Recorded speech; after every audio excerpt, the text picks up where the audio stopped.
할렐루야. 우리 옆에 있는 사람들한테 인사하겠습니다. 당신은 복 있는 사람입니다. 시작. 자, 당신은 복 있는 사람입니다. 당신은 복 있는 사람입니다. 할렐루야. 저와 여러분들은 하나님의 은혜 가운데 복받은 자인 줄 믿습니다. 복이라는 것은 누구나 다 바라는 것이고, 이 복이라고 하는 것은 여러 가지 영역에 걸쳐서 우리에게 주어지는 것입니다. 그래서 물질적인 복도 있고요. 그리고 또 우리가 지위나 권세를 누리기도 하고, 재능이나 지혜가 우리 가운데 임하기도 하고요. 생각지도 못했던 어떤 삶의 문제에 있어서 그것이 해결되는 귀한 복을 누리기도 합니다. 그러나 성경에서 복은 반드시 하나님과 연관되어져 있다는 걸 우리는 알아야 돼요. 그래서 복이라는 단어 자체를 그냥 쓰지 않고 항상 하나님과 연관되어서 우리에게 자주 사용을 합니다. 그래서 왜 그러냐면 결국 복은 하나님께로부터 오기 때문입니다. 그리고 우리는 잘 알죠. 하나님이 곧 우리 인생의 복입니다. 할렐루야. 그 하나님이 저와 여러분들과 함께 할 수 있기를 주님의 이름으로 축원드립니다. 그래서 무엇보다도 하나님을 깨닫고 하나님을 아는 자는 그 사람 자체가 이미 복되고 인생 가운데 형통함을 얻고 있다라고 믿으시면 된다라는 사실이에요. 최근에 박진영 씨, 그 가수 박진영 씨에 대해서 이제 사모님도 며칠 전에 이제 같이 저도 이렇게 봤는데, 그 양반이 요즘에 그 성경 강의를 하고 다녀요. 성경 강의를 하고 다녀요. 성경 강의.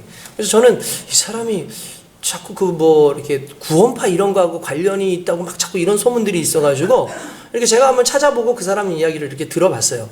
이렇게 들어봤는데 제가 보니까 뭐 구원파 그런 쪽은 아니고, 이 사람은 이제 자기가 스스로 성경을 공부하기 시작을 한 거예요.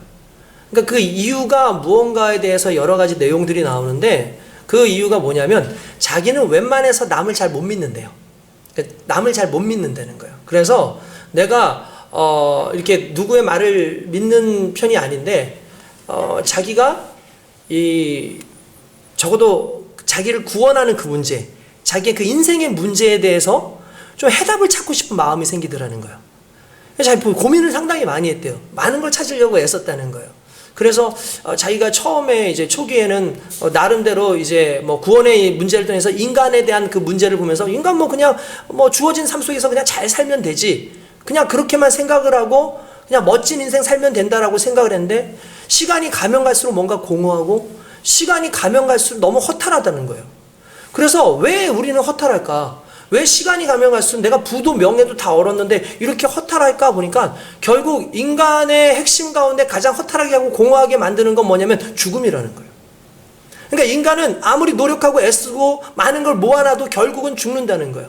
그래서 자기가 사람들한테 생일 축하합니다, 생일 축하합니다 라는 말을 할 때 막 사람들이 박수 쳐주는 게, 실은 그 말은, 생일 축하한다라는 그 말은 당신이 죽을 날이 점점 가까워오고 있습니다 이 뜻인 거예요.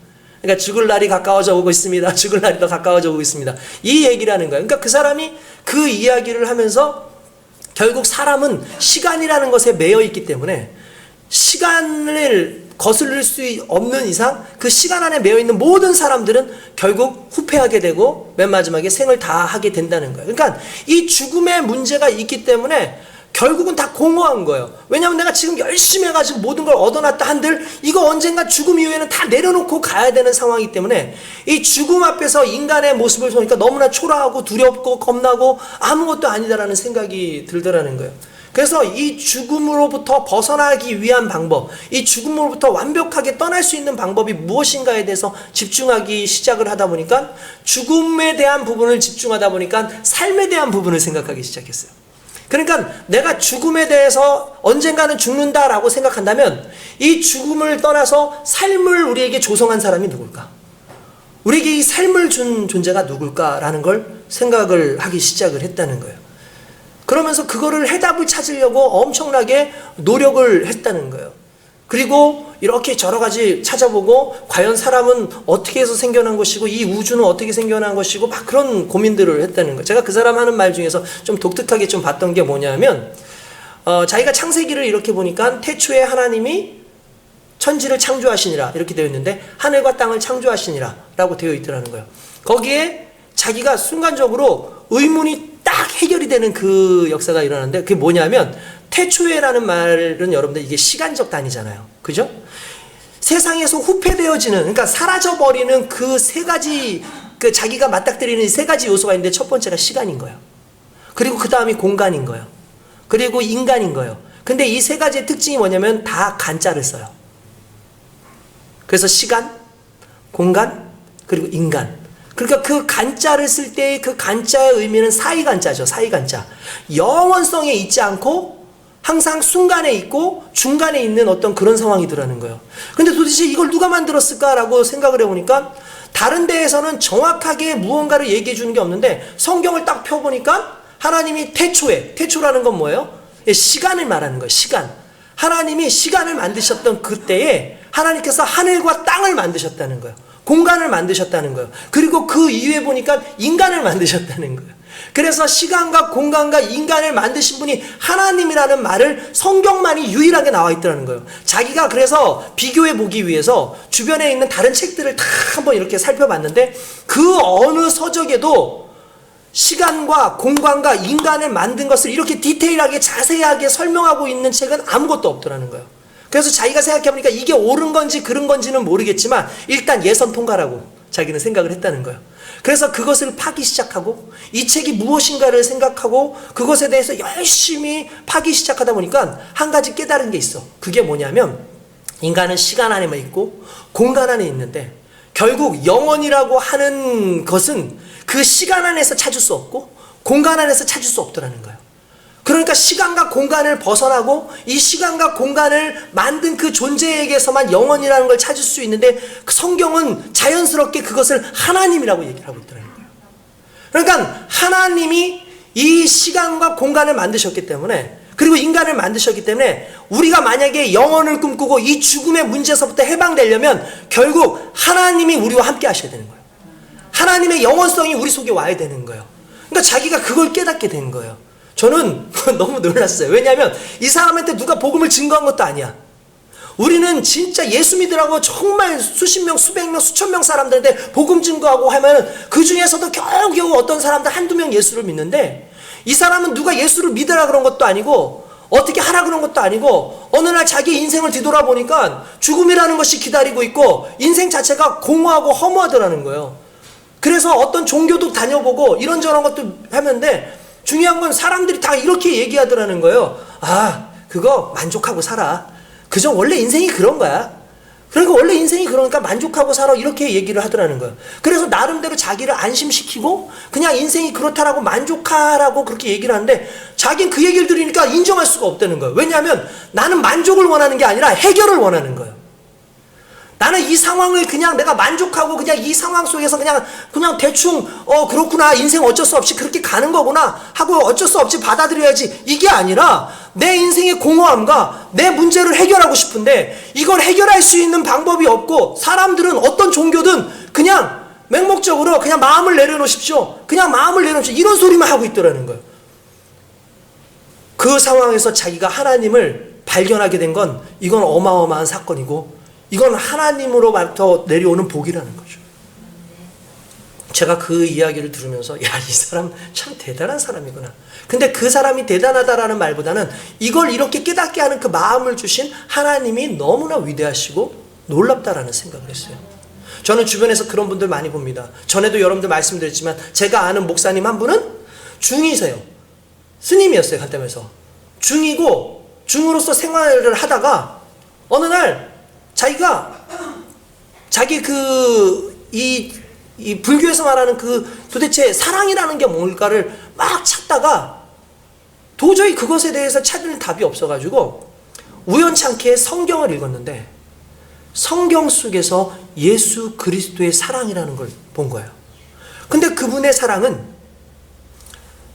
모든 인류를 위해서 자기를 내어주시면서 희생하는 사랑이라는 거예요. 근데 그 희생에는 어머니의 사랑도 그렇고 아버지의 사랑도 그렇고 친구들의 사랑도 그렇고 남녀간의 사랑도 다 조건이 있고 뭔가 거기에 다 서로가 관계가 있고 좋으면 사랑하고 싫으면 그 사랑으로부터 멀어지는 건데 싫었다 좋았다 그런 개념이 아니라 심지어 원수됐다 할지라도 그들을 위해서 자신을 내어주는 그 사랑이 그 속에 들어있다라는 그 사실을 보고 난 다음에 이건 진짜다. 이건 진짜다 해서 그 자리에서 자리를 박차고 나와서 성경을 읽기 시작하고 결국 그분이 신학을 하게 되고 지금은 목사님으로서 신앙생활을 하고 계세요. 저는 이게 너무나 중요하다고 생각을 합니다. 근데 특별히 이 중에서 이들이 얻게 된 가장 큰 복은 결국 하나님을 알게 됐다는 사실이고 하나님이 생명이라는 사실을 알게 된 거고 그 하나님의 영원히 함께함으로 말미암아 이제는 죽음과 절망의 인생을 살아가는 것이 아니라 이 죽음과 절망 이후에 영원한 삶이 영원한 생명이 보장되었다라는 그 기쁨으로 살아가는 거예요. 할렐루야. 오늘 우리가 기쁜 이유는 오늘의 절망 끝남에 있는 것이 아니라 그 이후의 삶 가운데서도 하나님의 영원성이 우리와 함께하기 때문에 갖게 되는 기쁨인 줄 믿습니다. 그 기쁨 가운데서 살아가는 저와 여러분들이 진정 하나님께서 복 주시는 귀한 인생인 줄 믿습니다.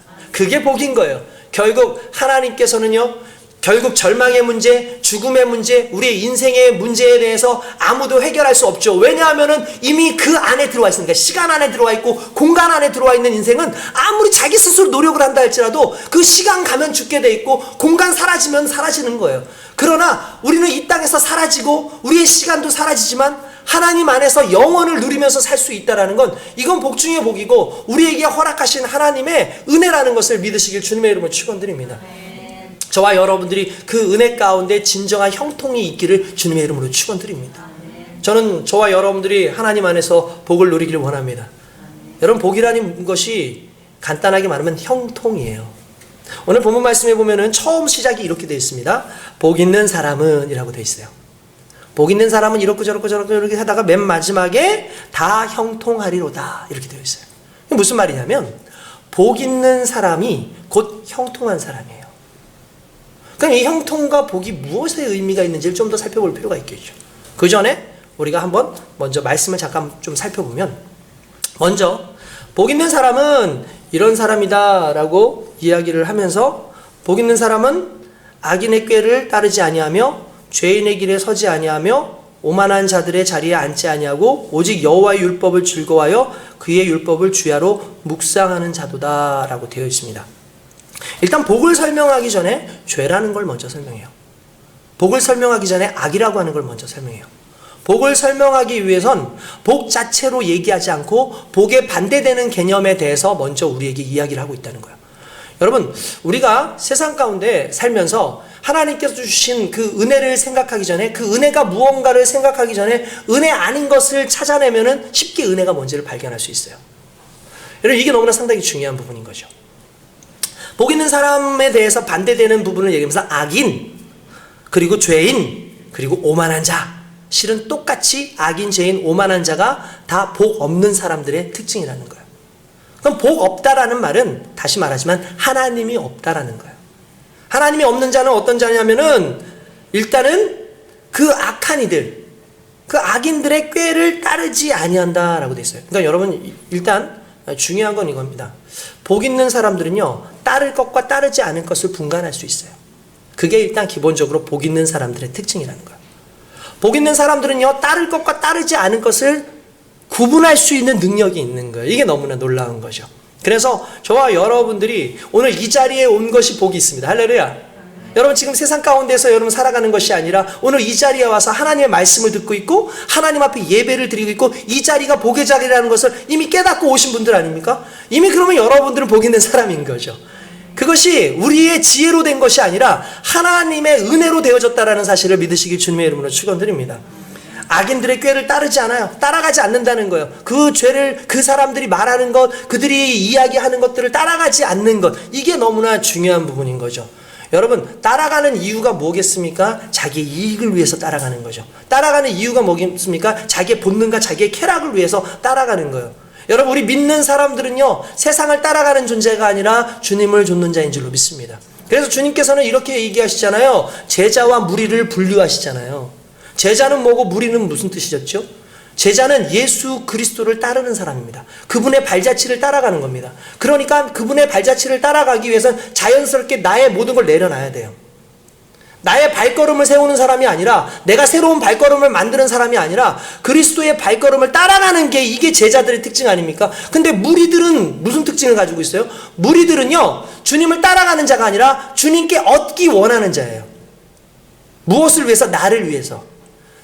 나의 삶을 위해서, 또는 나의 편의와 또 나의 부를 위해서 주님을 따라가는 사람들을 무리라고 그렇게 얘기했어요. 그래서 성경에 보면 많은 무리들이 예수를 따르니라 라고 얘기를 해요. 근데 놀랍게도 그 많은 무리들이 예수를 십자가에 못 박으라고 외친 사람들이에요.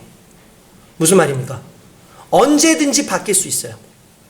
언제든지 자신의 생각과 또는 자신의 이익과 자신의 유익을 위해서라면 내가 따르던 그분이 나에게 주는 모든 것들이 사라지고 이제 내가 다른 것에서 무언가 얻을 수 있다면 돌이킬 수 있는 그 사람들이 무리인 거죠. 무슨 말입니까? 항상 철저하게 자기의 이익과 쾌락을 위해서 존재하는 사람들.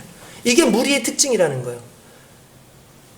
결국 구분이 없고 자신의 희생을 하려고 하지 않고 진정한 진리를 깨닫지 못한 사람들은 무리로 남을 수밖에 없어요. 그러면 그 사람들은 항상 자신의 이익과 유익을 위해서 악한 것이라도 따라가요.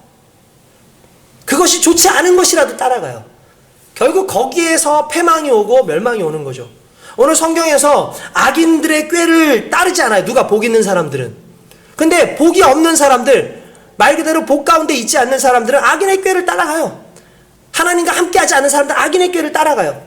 그러다 따라가는 거에 멈추지 않아요. 어느 순간에 그 자리에 두 번째, 그러니까 죄인들의 길에 서요. 어느 순간 따라가다가 이제는 서요. 그러다가 맨 마지막에 뭐라 하냐면 오만한 자의 자리에 앉아요. 죄의 연속성입니다. 처음은 죄를 따라갑니다. 이렇게 따라가는 인생을 삽니다. 그러다가 어느 순간 죄에 머무르게 됩니다. 그리고 나중에는 죄에 안주하게 되죠. 그게 복 없는 사람들의 특징이고 하나님 없는 사람들의 특징이고 그들은 악인이고 죄인이고 오만한 자인데 그들이 우리일 수 있다라는 늘 두려움을 가지고 있어야 된다는 거예요. 언제 그렇게 되는 줄 아십니까? 간단합니다. 복 없을 때. 복이 누구라고요? 하나님이라고요. 하나님이 없을 때 그렇게 되어진다는 거예요. 그러니까 우린 또 이렇게 생각하죠. 그러면 내가 그렇게만 안 하면 되겠네. 내가 악인 따라가지만 않으면 되겠고 악인의 그 길에 서지만 않으면 되겠고 내가 악인의 그 자리에 안주하지만 않으면 되겠네 라고 생각해서 우리는 하지 않는 걸 택하기 시작하죠. 여러분 이게 신앙의 수동성이에요. 이게 너무 가슴 아픈 게 뭐냐면 성도들은요 어느 순간부터 위험해 그러면 위험한 걸 안 하려고 해요. 그러면 그게 신앙이 지켜지는 줄 알아요. 근데 놀라운 건 하나님은 안 하는 거에 집중하게 하시는 분이 아니라 그 다음 보세요. 2절에 보니까 오직 여호와의 율법을 즐거워하며 그의 율법을 주야로 묵상하는도다. 무슨 말입니까? 안 하는 것에 멈추는 것이 아니라 주님이 기뻐하는 것을 하는 인생으로 바뀌어요. 할렐루야. 이게 복 있는 사람들의 특징이라는 거예요. 이게 하나님의 백성들의 특징이라는 거예요. 그러니까 안 하는데 그냥 수동적으로 하지 말아야지 그런 사람들 많이 봤어요. 이거 문제 터지면 안 되니까 그냥 하지 않는 게 좋은 것 같아 라고 얘기를 하는 사람들이 많이 있어요.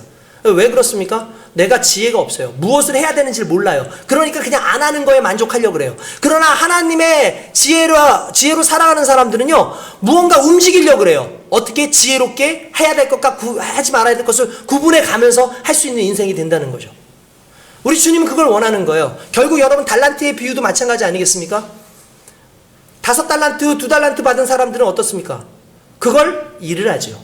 가지고 운영해요. 지혜롭게 활용해요. 근데 1달란트 가지고 있는 사람들은 그거 잃어버릴까봐 하지 않아요. 두려움에 떨어요. 그 사람들의 마음속에는 무엇이 있었냐면 나를 벌 주시는 주인에 대한 생각이 있어요. 내가 못했을 때 나를 벌 주시는 주인, 죄짓고 오만하고 악인으로 살아갈 때 나를 힘들게 하실 그 하나님에 대해서 두려움이 있으니까 그냥 아무것도 하지 않는 인생으로 살아요. 그런데 2달란트와 5달란트를 활용한 사람들의 마음은 뭘까요? 내가 하나님을 어떻게 하면 기쁘게 할 수 있을까? 내가 우리 주인을 어떻게 하면 기쁘게 할 수 있을까? 내가 그분을 기쁘게 하기 위해서 내가 이것을 주신 재능으로 달란트를 가지고 내가 한번 남겨보리라는 마음을 가지고 한다는 거죠. 아마 그들이 5달란트, 2달란트를 좀 잃었다 할지라도 주인이 돌아왔을 때 그 마음을 알고 있다면 절대로 그들을 책망하지 않을 겁니다. 오히려 그 주인이 와서 뭐라고 얘기합니까? 너 나를 그렇게 알고 있었어? 내가 그렇게 아주 매몰차고 그리고 너가 지금 느낀 대로 그렇게 차가운 사람이라고 너 그렇게 생각했어 하면서 1달란트를 땅에 심은 사람에게 그렇게 얘기를 한 거예요. 그러니까 주인이 말한 건 그거였어요. 너가 그거를 잃어버렸다 많이 만들지 못했다 이걸 얘기하지 않았어요. 너 나를 그런 사람으로 알고 있었어? 이게 중요해요. 왜 그러냐면 우리의 인생 가운데 하나님을 어떤 분으로 알고 있느냐에 따라서 우리의 행동이 달라지는 거예요. 우리 자주 이야기합니다. 이제 청년들 딱 붙잡고 요즘에 성경 공부하면서 그런 얘기 하거든요. 너 하나님 믿니? 물론이죠. 여러분 하나님 믿으세요, 안 믿으세요? 할렐루야, 믿죠.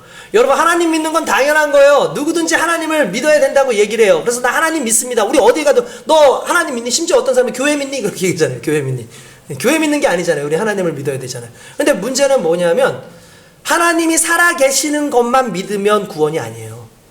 착각하지 마세요. 왠 줄 아십니까? 하나님을 살아 계시는 것만 믿는 것으로 구원받는다고 하면 성경에 보면 잘하는도다 귀신들도 믿고 떠느니라 그랬어요. 귀신도 하나님 있는 거 알아요, 몰라요?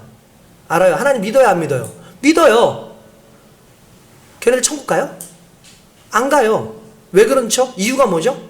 그들이 믿는 하나님과 우리가 믿는 하나님의 내용이 달라요. 그들이 믿는 하나님의 특징은 이런 특징이 있어요. 뭐냐면 그들은 벌 주시는 하나님을 믿어요. 근데 우리는 상 주시는 하나님을 믿어요. 오늘 우리 딸이 만약에 저한테 이제 오늘 100점을 맞았어요. 막 100점을 받아가지고 이렇게 있는 거예요. 근데 또 우리 아들은 그날 문제를 일으켜가지고 이렇게 뭐 좀 사고를 쳐가지고 좀 이렇게 손해는 나는 어떤 그런 상황이 생겼어요. 자, 봅시다. 우리 아들은 아빠가 빨리 오길 바랄까요? 늦게 오길 바랄까요? 그냥 아빠가 안 오길 바랄 수도 있어. 아빠가 우리 인생 가운데 없어도 상관없을 것 같아. 이럴지도 몰라. 물론 그렇진 않겠지만. 근데 우리 딸은 어떤 생각을 할까요? 아빠가 빨리 왔으면 좋겠다. 아빠 빨리 왔으면 좋겠다. 왜 빨리 왔으면 좋겠다고 얘기할까요? 그렇죠? 믿는 아빠가 달라요. 지금 한 아이는 아빠가 오면 이제 난 죽었어. 그리고 한 아이는 아빠가 오면 난 상 받을 거야 라고 생각한다는 거죠. 믿음이 이거예요. 사단이 믿는 믿음은 하나님이 오시고 그리스도 예수께서 오시면 우리 이제 심판받을 거야에 대한 믿음이고, 우리가 믿는 믿음은 하나님이 오시고 그리스도 예수께서 우리와 함께 하시는 그 상황이 오면 내가 칭찬받을 거야 라는 그 믿음이라는 거예요. 그러니까 어떤 믿음을 가지고 있느냐에 따라서 달라지죠. 그러면 내가 믿는 하나님이 어떤 하나님인지를 알게 되면 돼요. 10달란트, 10달란트는 아니고 5달란트를, 4달란트를 남긴 사람들에게 그 주인은 그런 분이었을 거야. 오시면 나를 칭찬하실 분. 오시면 나를 칭찬하실 분. 내가 그래서 기쁘게 하고 내가 정말 사랑하는 그분. 근데 한 사람은, 한 달란트를 숨겨놓은 사람은 나에게 와가지고 트집을 잡고 나로 하여금 왜 안 했냐 그러고 야단치고 나를 벌 주실 그런 분으로만 생각을 했다는 거죠. 결국 그 믿음대로 돼요. 결국 그 믿음대로 사라져요. 우리의 인생도 마찬가지라는 거예요. 하나님께서 우리의 인생 가운데 말씀하시는 것이 너희의 인생이 그냥 이 문제 가지고 있으면 위험한 거야, 안 되는 거야, 이런 거 하지마 해서 하지마에 멈추는 사람들이 있는가 하면 그 단계를 넘어서 하지 않는 것뿐만 아니라 하나님이 기뻐하시는 것이 무언지를 생각하고 그걸 더 애쓰기 위해서 살아가는 인생. 그게 지혜로운 거고 그게 복 있는 사람의 특징이에요. 그리고 그 지혜와 복이 오늘 성경 말씀에 뭐라고 하냐면 여호와의 율법을, 누구의 율법이요? 여호와의 율법을 즐거워하며. 할렐루야. 여러분 여호와의 율법을 즐거워하십니까? 하나님의 말씀을 즐거워하십니까? 만약에 하나님의 말씀을 즐거워하는 사람이 있다면요, 여러분들 삶이 달랐을 거예요. 실은. 왜냐하면 여호와의 말씀을 즐거워하는 사람 특징은 여호와의 말씀이 삶에서 드러나거든요. 여호와의 말씀을 정말 즐거워하면 여호와의 말씀이 여러분들 삶에서 드러나게끔 되어 있어요. 근데 그 즐거움이 있어야 돼요. 여호와의 말씀을 보는 것이 즐겁고 여호와의 말씀을 지키는 것이 즐거워야 돼요. 왠지 아십니까? 그 마음의 뜻을 알기 때문에. 우리는 항상 율법을 보면 그런 생각하죠. 율법을 안 지키면 하나님께서 혼내신다. 이 백성이 율법을 안 지켜가지고 멸망당했다. 이 백성이 율법을 지키지 않았기 때문에 심판받았다. 이렇게 생각하잖아요. 그래서 율법을 생각하면 안 하면 큰일 나는 것. 이렇게 생각을 한단 말이에요. 그런데 율법을 지켰더니 복이 와요. 율법을 지켰더니 내가 안전해져요. 여러분 유럽에서 패스트가 막 발달을 하고 사람들이 패스트로 인해서 많이 죽을 때에도 패스트로부터 그래도 그나마 안전했던 사람들이 유태인들이었어요. 유태인들은 왜 안전했을까요? 그 사람들은요, 율법에 의해서 성결례가 있어요. 그래서 항상 손을 씻어요. 율법에 의해서 부정한 것들은 가질 않아요. 그들은 율법에 의해서 먹는 음식까지도 정결하게 먹으려고 했어요. 그러다 보니까 패스트가 그들에게까지 오지 않는 거예요. 그러니까 결국 하나님께서 율법을 주신 이유, 우리를 심판하시기 위해 하나님은 항상 기다리고 있다. 그래, 너희들 이거 안 지키면 내가 때릴 거야 하시는 하나님이 아니라 율법을 지키면 나를 보호하는 거예요. 율법을 지킬 때 내가 살아요. 율법을 지킬 때 내가 건강해져요. 율법을 지킬 때 내가 거룩한 인생이 되어지고, 율법을 지킬 때 하나님의 복이 임하는 사람이 되기 때문에 하나님은 그 마음으로 주신 것이 율법이지, 우리를 얽어매기 위해서 주신 게 율법이 아니라는 걸 깨달아야 돼요.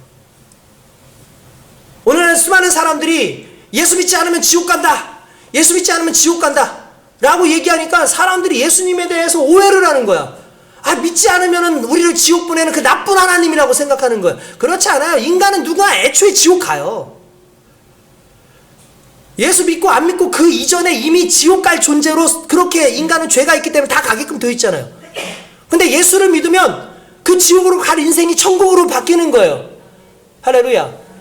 그러니까 그 좋으신 하나님을 믿는 거죠. 그러니까 하나님을 안 믿어서, 예수님을 안 믿어서 예수님이 우리를 끌어가지고 너 그럼 지옥으로 가, 그런 하나님이 아니라, 야, 너 그 길로 가면 안 돼. 그 길로 가면 넌 죽어. 그러니까 이 길로 와야 돼. 이 길로 가야 돼. 라고 얘기하면서 우리로 하여금 천국을 보여주시고 소망을 보여줘서 그리로 가게끔 하신 분이 예수님이에요.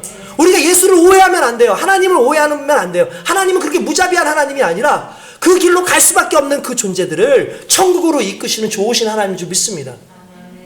그러니까 예수로 하여금 기준이 되게 하시고, 예수로 하여금 부활과 영생의 놀라운 은혜를 그분을 통해서 얻게끔 하셨는데, 우리가 그분을 즐거워하지 않으니까 자꾸 세상 가운데 살게끔 되는 거예요.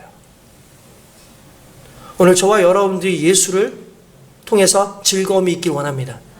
하나님을 통해서 즐거움이 있길 원해요. 여러분, 이 예배가 즐거움이 있길 원해요. 아이고, 몇 시간 동안 예배를 드리는 거야. 목사님 오늘 설교 한번 또 한번 정점을 찍으실라나? 뭐 1시간 반? 뭐 그렇게는 하지 않습니다. 근데 확실한 거 하나 있더라고요. 제가 그 구독자가 아니라 제가 인터넷으로 어쨌든 간에 그 유튜브로 올리는데, 설교의 그 시간에 따라서 그 이제 횟수가 달라지더라고요. 보는 사람들의 조회수가. 일단 설교가 뜨잖아요. 이게 몇 분짜리라고 뜨잖아요. 1시간이 넘어가면 일단은 그때는 조회수가 상당히 적어요. 근데 어쩌다가 제가 지난번에 30 몇 분 한 적이 있거든요. 조회수를 최고로 찍더라고요, 거의. 네. 우리 목사님은 신기록을 자꾸 세우고 있는. 여러분, 다른 게 아닙니다. 이 예배는 지겨움의 대상이 아니라 이 예배는 지금 복받는 시간인 거예요.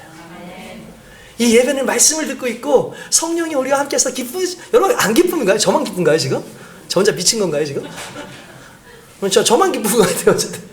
여러분들 기뻐하는 것 같아요. 얼굴을 보니까 좀 그런 것 같네요. 지금 막 일부러 웃어. 할렐루야. 그렇습니다. 하나님께서 우리를 사랑하셔요. 예수님이 우리를 사랑하셔요. 그래서 주신 것이 율법이에요. 그리고 중요한 건 그 율법을 통해서 우리가 죄인이라는 걸 알게 하셨어요. 난 죄인이라는 걸 몰랐잖아요. 율법의 기능에 있어서 가장 중요한 건 내가 죄인이라는 사실을 알게 하는 거예요. 율법이 없으면 죄인지 아닌지 모른다니까요. 여러분, 법이 없으면 죄도 없어요. 아시죠? 법이 없으면 죄가 없다니까요. 그래서 우리가 과거에 진짜 나쁜 사람들이 있었잖아요. 신종 어떤 범죄를 저지르잖아요. 근데 그 사람들을 잡아둘 수가 없었어요. 왜냐하면 그거와 관련된 법령이 없어가지고.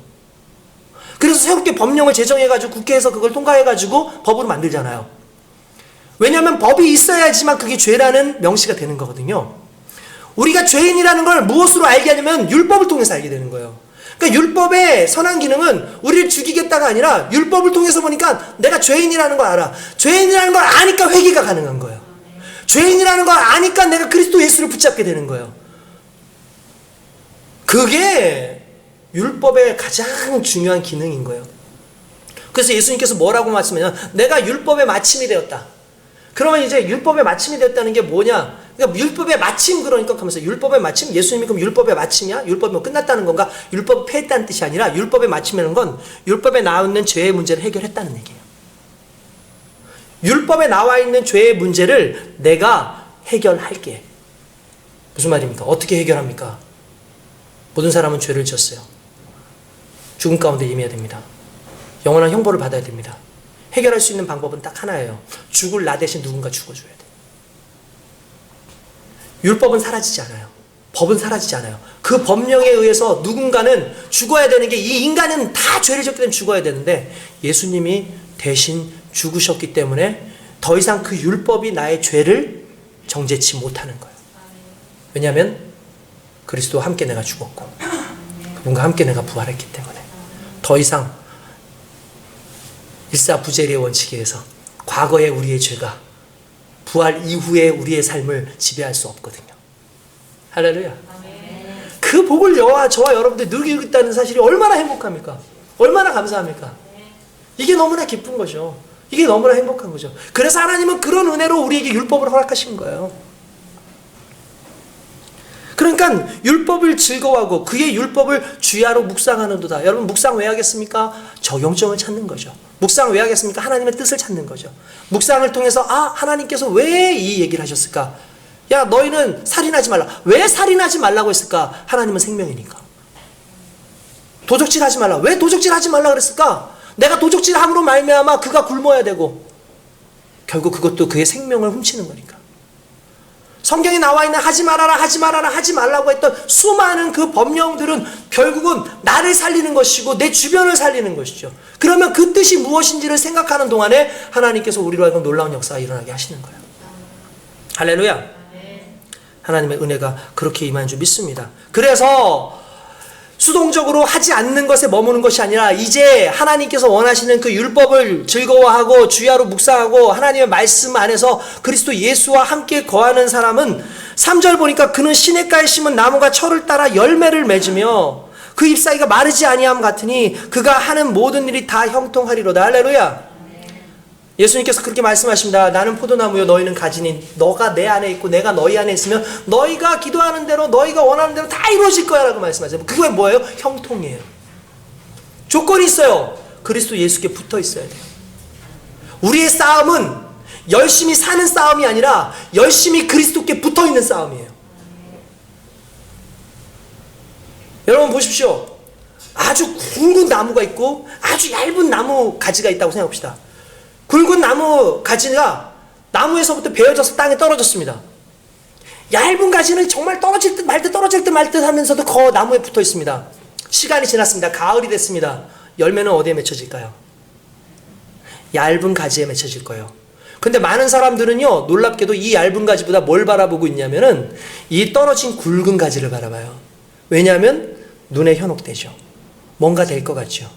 그런데 그 굵기의 문제가 아니고 이 굵기의 문제가 아니라 결국 누구에게 붙어 있느냐의 문제인 거예요. 우리의 생명이 하나님과 붙어 있으면 그 생명이 내게 전달되어지는 거예요. 예수 그리스도의 능력이 내가 예수 그리스도와 함께하면 우리에게 전달되어지는 거예요. 그리스도의 생명이 그렇게 전달되어지고 있는데 우리는 그 문제로부터 떨어지는 거죠. 그러니까 결국 복은 하나님이에요. 복 있는 사람은 하나님과 함께 있어요. 그러면 하나님으로 말미암아 열매 맺는 인생을 살게끔 되어 있고 그 잎사귀가 마르지 않게 되어 있어요. 우리의 삶은 후패일지라도 우리의 영은 날마다 새로워지는 귀한 역사가 저와 여러분들에게 나타나게 되는 줄 믿습니다. 그리고 그걸 보고 뭐라고 하냐면 형통이라는 말을 쓰는 거예요. 결국 하나님이 복이고 하나님이 형통입니다. 할렐루야. 그 형통한 자로 살아갈 수 있다는 것이 얼마나 감사합니까? 여러분 성경에서 제가 형통이라는 단어를 한번 찾아봤습니다. 형통이 몇 번 나올까요? 일단 형통에 대해서 얘기를 하면 58번이 나오더라고요. 58번. 구약 이렇게 나오고 이렇게 나오겠죠. 자 그러면 한 가지 물어보겠습니다.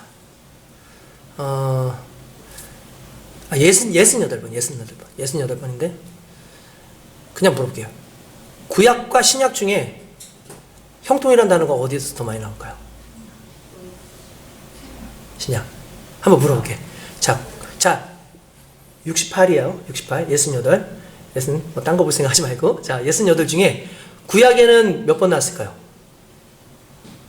그냥 신약을 찍어보자. 신약 몇 번? 1000번이요? 20번. 20번. 신약은 20번. 그러면 구약은 48번 정도 되는 거네요. 그러면 이게 헷갈릴 수 있어.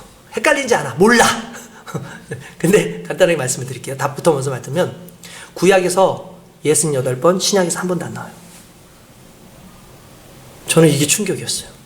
왜 안 나올까? 왜 신약에는 형통이라는 단어가 안 나올까? 형통의 의미가 다른 거예요. 구약에서 바라보고 있던 형통과 신약에서 형통이 물론 다를 수 있는데, 구약에서는 언어로 나오는, 단어로 나오는 형통인데, 신약에선 형통이 우리 삶 가운데 그냥 왔어요. 그게 그리스도 예수예요. 형통이라는 단어가 무슨 뜻이죠? 막힘없이 뚫려 있다라는 거예요. 그냥 그거를 우리는 중국식으로 얘기하는데, 성경에서 나와 있는 그 내용에서 형통이라는 걸 보면 번영하다, 뭐 성공하다, 뭐 일이 잘 되어지다 이렇게 되어 있지만, 실제로 그 형통이라는 그 단어에 이렇게 보니까 이제 제가 이렇게 좀 찾아봤어요. 찾아봤더니 짤레아흐 이런 말이 있어요. 짤레아흐. 이게 그 독일어는 아니고 저기 히브리어입니다. 짤레아흐. 이렇게 좀 센 발음이 이렇게 나와요.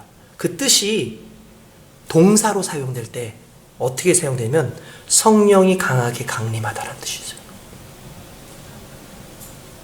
형통은 성령이 임하시는 거예요. 할렐루야. 성령이 임하시니까 잘 되는 거예요. 성령이 임하시니까 내 인생을 책임지시는 거예요. 이게 놀라운 거예요. 하나님의 복이라는 건, 다시 말할게요, 하나님이 복이에요. 하나님의 복이라는 건 곧 형통이 말하는 거예요. 우리가 잘 아는 요셉 있지 않습니까? 요셉이요, 성경에 보니까 요셉에게 형통이라는 단어가 여러 번 나오는데, 여호와께서 요셉과 함께 하심으로 그가 형통한 자가 되어 그의 주인 애굽 사람의 집에서. 무슨 말입니까? 요셉은 여러분들 아시겠지만 노예로 팔려 들어갔잖아요. 형들한테 맞고 죽을 뻔했다가 그 형이 우리 죽이지 말고 그래도 우리 혈족이니까 살려서 그냥 노예로 돈 받고 팔아버리자 해서 돈 받고 팔았어요. 그것도 애굽의 보디발이라고 하는 그 군대 장관의 왕의 비서실장 같은 그런 역할을 하는 사람한테 팔아버린 거예요. 거기서 이렇게 팔고 해서 일을 하는데, 놀라운 건 그의 형통함이 보디발의 눈에 보이는 거예요. 왜냐하면 그가 하는 일마다 형통해요. 그가 하는 일마다 이건 사람의 지혜로 하는 게 아니라는 걸 알게 됐어요. 그가 하는 일마다 이 속에서 놀라운 역사가 일어나는 걸 보디발이 본 거예요. 보디발이 똑똑한 사람입니다. 그래서 어떻게 했는지 아십니까? 얘를 노예로 둘 것이 아니라 그 집을 다스리는 집사장으로 세워야겠다. 집사장으로 세워놨더니 그 집사장의 그 권세와 하나님의 형통이 함께 있으니까 그 집이 더 잘 되는 거예요. 근데 딴 말 안 해요. 형통이라는 단어를 쓰면서 앞에 하나님이 함께 하심으로, 하나님이 함께 하심으로라는 단어가 나와요. 결국 그가 오해를 샀어요. 그래서 실제로 보디발의 아내로 인해서 어쨌든 자기는 오히려 성결을 지키기 위해서 애썼다가 오히려 그 감옥에 갇히는 그런 억울한 누명을 쓰게 됩니다. 근데 놀라운 건 형통의 사람은 어디 가도 형통의 사람이야. 그곳에 갔더니 창세기 39장 23절에 이렇게 나와요. 간수장은 그의 손에 맡긴 것을 무엇인지 살펴보지 아니하였으니 이는 여호와께서 요셉과 함께 하심이라. 여호와께서 그를 범사에 형통하게 하셨더라. 할렐루야. 무슨 말입니까? 옥에 갔는데도 얘는 벌써 튀어. 일명 낭중지추. 낭중지추가 뭡니까? 주머니 안에 있는 송곳이란 뜻이에요. 여러분, 송곳을 주머니에 넣어보십시오. 어떻게 되겠습니까? 송곳이 잘 잡고 있을까요? 그 주머니가 잡고 있을까? 아니요. 튀어나와요. 날카로우니까 튀어나오는 거예요. 마찬가지예요. 하나님이 형통하게 하시는 사람은 세상이 그를 알아요. 저는 저와 여러분들이 그런 인생 되길 원합니다. 그래서 저와 여러분들이 가는 곳마다 하나님의 형통하심이 드러나길 원하고요. 저와 여러분들이 가는 곳마다 하나님의 기적들이 일어나길 원하고요. 저와 여러분들이 가는 곳마다 그 안에서 하나님께서 역사하시는 그것을 사람들이 목도하고 그들로 하여금 하나님께 영광 돌리는 빛과 소금으로서의 사명을 우리가 온전히 감당하는 그 역사가 있기를 주님의 이름으로 축원드립니다. 여러분, 이건 너무나 중요한 거예요. 많은 사람들은요, 위치를 최대한 얻으려고 노력합니다. 그래서 내 삶 가운데 높은 위치를 가려고 그래요. 언제가 여러분들한테 말씀드렸지만 권력의 크기는 높이의 차이라고 얘기했죠. 그래서 왜 피라미드를 높이 세우려고 그랬을까? 그게 권력의 높이 차이래요. 그때 무슨 교수죠? 아무튼 그분이 그 얘기를 하더라고요. 피라미드를 왜 높게 지었을까? 만리장성을 왜 그렇게 멀리 세웠을까? 왜 사람들이 자꾸 높은 걸 세우기를 원하는 걸까? 그게 곧 권력을 상징한다는 거예요. 눈에 보여지는 그 권력과 관련이 있다는 거예요. 그러니까 사람들은 위치를 상당히 중요시 여겨요. 내가 높은 곳에 있고 어떤 위치에 있고 내가 권세가 있으면 내가 내 삶을 충분히 내가 운영할 수 있을 거다라고 하는데, 놀라운 건 크리스찬은 위치가 아니라 관계예요. 그것에 더 집중하는 거예요. 위치에 집중하는 인생은 떨어지기 쉽지만 관계에 집중하는 사람은 떨어져도 주님께서 만지십니다. 요셉이 그런 사람이었어요. 여러분, 요셉이 형통한 그때가 잘 나갔을 때일까요? 아니에요. 노예로 있을 때였어요. 요셉이 형통한 그때가 자유인으로 있었을 때일까요? 아니에요. 죄수로 갇혀 있을 때였어요. 그가 그때 있었어요. 그 말은 그가 높이 있을 때 그는 그 인생이 행복한 인생이 아니라 그는 어떤 위치에 있든 그거와 상관없이 하나님과 함께하는 그 관계 속에 있을 때 그는 강력한 힘을 가질 수 있었다는 거죠. 오늘 저와 여러분들이 하나님과 함께하는 귀한 은혜가 있어야 될 줄 믿습니다. 여러분, 특별히 오늘 졸업하고 입학하는 우리 사랑하는 귀한 자녀들, 정말 여러분들한테 부탁하고 싶은 건 내가 인생 가운데 내 목적을 위해서 그 목적의 높이를 위해서 달려가지 마시고 이 목적을 내게 새롭게 허락하신 그 하나님과의 관계를, 그리스도 예수의 관계를, 내 안에서 역사하시는 성령의 그 내주하심을 통해서 내 인생에 진짜 멋지게 하나님께서 계획하신 그 인생을 살 수 있다는 걸 믿고 그렇게 살 수 있게 주님의 이름으로 축원드립니다. 성경에 나올 때마다 여호수아도 뭐라고 얘기하면 좌우로 치우치지 말고 내 종 모세가 내게 명령한 율법 다 지켜 행하고 좌우로 치우치지 말라고 하나님께서 말씀하셨어요. 그렇게 되면 어디로 가든지 형통하리라 라고 얘기합니다. 다윗이 죽어가는 그 과정 가운데 솔로몬을 불러놓고 얘기합니다. 야, 내가 다른 거 다 너한테 다 남겨줬으니까 그거 사용해도 되는데 하나 잊지 말아야 되겠다. 그게 뭐냐면 여호와의 율례를 지켜 행하라. 그래야면 네가 형통할지라. 무슨 말입니까? 하나님과의 관계예요. 하나님과 관계, 하나님의 것을 생각만 해도 은혜가 되어지고요. 성령은 생각만 해도 강력한 능력이 우리에게 나옵니다. 우리가 좋은 것을 생각만 해도 그 좋은 것에 영향을 받듯이 하나님을 생각만 해도, 하나님을 가까이만 해도, 하나님의 것을 우리가 기억만 해도 그 역사가 우리 속에서 형통함으로 드러나있다는 걸 믿으시길 주님의 이름으로 축원드립니다. 수많은 왕들이 여호와께서 그와 함께 하심에 그가 어디로 갔는지 형통하였더라라는 말도 있었고요.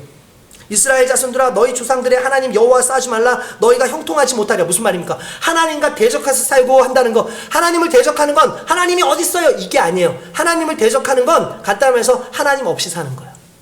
그게 하나님을 대적하는 거예요. 우리 눈에 보이니까 하나님 안 계시니까 건방 떠는 거예요. 그냥 지금 여태까지 내가 공부했고 내가 돈 벌었으니까 내가 잘 나가는 거라고 생각하니까 교만한 거예요. 아니에요. 하나님은 기다리시는 거예요. 하나님은 이루시고 계시는 거예요. 그리고 하나님은 우리에게 형통함으로 우리 가운데 있게 하신 줄 믿습니다. 다니엘도 그랬단 말이에요. 다니엘이 다리오 왕 시대와 바사 사람 고레스 왕의 시대에 형통하였더라. 왜 형통할 수 있었나요? 문을 열고 기도하죠. 그는 날마다 하나님과 교제했던 사람이에요. 그 교제함의 기쁨이 있어야 됩니다. 여러분들한테 아침마다 우리 사모님이 이제 어떤 말씀 묵상할 수 있는 거 올려드리는 거 아마 아실 거예요. 여러분 보시기나 하는지 모르겠어요. 보고 묵상하십시오. 보고 하나님을 기뻐하십시오. 여러분들 인생이 바뀝니다. 하루하루를 온전히 사는 거예요. 이게 너무나 중요해요. 어제 성경 공부를 하면서도 그런 얘기를 했어요. 하나님이 인도하신다. 하나님이 보호하신다. 주님 말씀을 읽으면 하나님이 보호하신다. 근데 우리가 착각하는 게 있어. 보호한다라는 말을 항상 뭘로 생각하냐면 하나님이 우리 앞길을 다 쳐가지고 적들이 오면 다 대적하게 하고 그런 걸로 생각을 해요. 그거 여러분 착각입니다. 성경에 나오는 물론 그것도 하나님의 보호하심이에요. 인도하심인데 하나님이 우리에게 원하시는 실제적인 보호하심이 뭐냐면 너희가 말씀 가운데 거하라. 그러면 그 말씀이 너희에게 기준이 될 거고 그 말씀이 기준이 되면 너희가 세상 가운데 오는 죄악의 요소들을 분간하고 그 기준에서 아닌 건 쳐버리기 때문에 너희 인생이 안전해져. 이게 보호예요. 저와 여러분들이 그런 보호함 가운데 있기를 원합니다. 성경이 말하는 형통한 자들의 특징은 하나님께서 함께 하셔요. 하나님의 말씀을 지키고 행하려고 그래요. 하나님을 늘 찾고 구해요. 하나님과 선지자를 신뢰하고 순종해요. 뿐만 아니라 성경에 보면 또 그 얘기도 나와요. 고아와 가부와 가난한 자를 구제하려고 그래요. 무슨 말입니까? 하나님께서 주셨던 그 형통함의 복을 삶 가운데에서 적용하고 살려고 애쓴다는 거예요. 그런 사람들이 삶이 계속해서 형통해지는 귀한 복을 누리게 되는 겁니다. 할렐루야. 결국 형통이란 뚫리는 거죠. 뚫리는 거. 여러분, 무엇이 이 뚫린 길을 막게 합니까? 단절되는 것이죠. 그게 죄예요. 그게 세상의 중독이에요. 그것들이 하나님과의 그 관계 속에서 우리를 끊는 거예요. 언제 이것이 해결될까요? 하나님을 사랑할 때. 그리고 하나님의 사랑으로서 그리스도 예수의 놀라운 역사가 우리 가운데 이루어질 때. 최근에 제가 어떤 그 영상 하나를 보게 됐는데 금연과 관련된 영상이더라고요. 금연과 관련된 영상. 자기가 금연을 했대요. 그래서 몇 년 됐대요, 벌써. 근데 금연을 할 수 있었던 이유에 대해서 얘기를 나오는데 그 양반이 그냥 얘기를 하는 거예요. 그냥 너무 허심탄회하게 딱 얘기하는 거예요. 금연을 내가 하게 된 이유는 딱 하나야. 뭐냐면 주변의 사람들이 자꾸 자기를 담배를 피지 말라고 할 때 하는 말이 건강 위해서라는 말을 쓰더라는 거예요. 건강해서 피지 마, 건강해서. 근데 자기는 건강이 별로 신경이 쓰이지가 않더래요. 그리고 오히려 그런 얘기를 할수록 더 피고 싶다는 거예요. 더 스트레스가 되더라는 거예요. 그러니까 건강을 가지고는 담배를 이제 뭐 끊겠다라는 의지가 안 생겼는데 어느 날 자기가 담배를 이렇게 밖에서 베란다 밖에서 피고 있는데 자기가 너무너무 사랑하는 딸이 들어오더래요. 그런데 자기도 모르게 저리 가 이렇게 하더래요. 저리 가 이렇게 얘기하더래요. 얘는 아빠가 좋아가지고 오는데 자기는 담배를 피면서 저리 가 오지마. 그러니까 자기가 알아. 담배가 이 아이한테 좋지 않다는 걸 알아요. 순간적으로 딱 느낀 게 뭐냐면 내가 우리 애를 이렇게 피해가면서 흔히 말하는 단절을 만들면서까지 이걸 펴야겠나라는 생각이 들더라는 거예요. 생각을 해보니까 일단 이 담배를 피움으로 자기를 죽이고 있고 내가 담배를 피움으로 내 옆에 있는 사람을 죽이고 있다는 거예요. 그 생각을 하는 순간에 뭘 느꼈냐면 내가 이들을 사랑하지 않는 행동을 하고 있다는 거예요. 정신이 번쩍 들면서 그날로 담배를 끊는데 담배가 피고 싶지 않더래요. 그냥 담배가 피고 싶지 않더라는 거예요. 그리고 나서 10몇 년을 끊었다는 거예요, 자기는. 저는 그 얘기를 듣는 순간에 많은 걸 느꼈어요. 자기가 정말 담배를 필 때마다 느끼는 거냐면 담배를 피는 사람들은 단절이 자꾸 일어난대요. 담배를 피기 위해서 잠깐 하고 나간다는 거예요. 담배를 피고 나요. 그 시간에 단절이 일어나는 거예요. 뭔가를 하다가도 잠깐 담배를 피기 위해서 그러니까 일도 단절이 일어나고 사람과의 관계도 단절이 일어나고 이 담배 하나를 피기 위해서 단절이 일어나더라는 거예요. 내가 너무너무 사랑하는 담배인데 중요한 건 왜 사랑하는 담배가 되었을까? 사랑받지 못하기 때문이에요. 그러니까 담배를 사랑하고 담배가 나를 사랑해줘요. 근데 내가 가족들을 사랑하고 가족들이 나를 사랑해. 그러니까 끊어지더라는 거예요. 그들을 위해서 내가 이들을 죽이고 있다는 생각, 내가 내 딸을 죽이고 있대요. 내가 내 사랑하는 사람들을 죽이고 있다는 거예요. 그러니까 그 간접 흡연 얼마나 안 좋습니까? 끊어버리더라는 거예요. 여러분 이게 중요한 의미 있어요. 신앙도 마찬가지예요. 하나님과 나의 사이를 단절시키고 있는 수많은 것들이 있는데 그 상황 속에서 그것들을 이길 수 있는 방법, 그것들을 제거할 수 있는 방법, 일단 1차적으로 하나님이 나를 사랑하신다는 사실과 내가 하나님을 사랑하고 있다는 사실이 이해되어지면 그리스도 예수 안에서 그리스도의 보혈로 그 모든 것들이 끊어지는 귀한 역사가 날 줄 믿습니다. 그게 형통한 거예요. 단절이 사라지는 것. 하나님과의 나의 관계 속에서 단절을 하게 하는 그 수많은 것들을 다 내어던지고 오직 그리스도의 복음 안에서 성령의 내주하심이 내 안에서 계속 역사하시는 귀한 은혜로 살아갈 수 있길 주님의 이름으로 축원드립니다. 기도하겠습니다.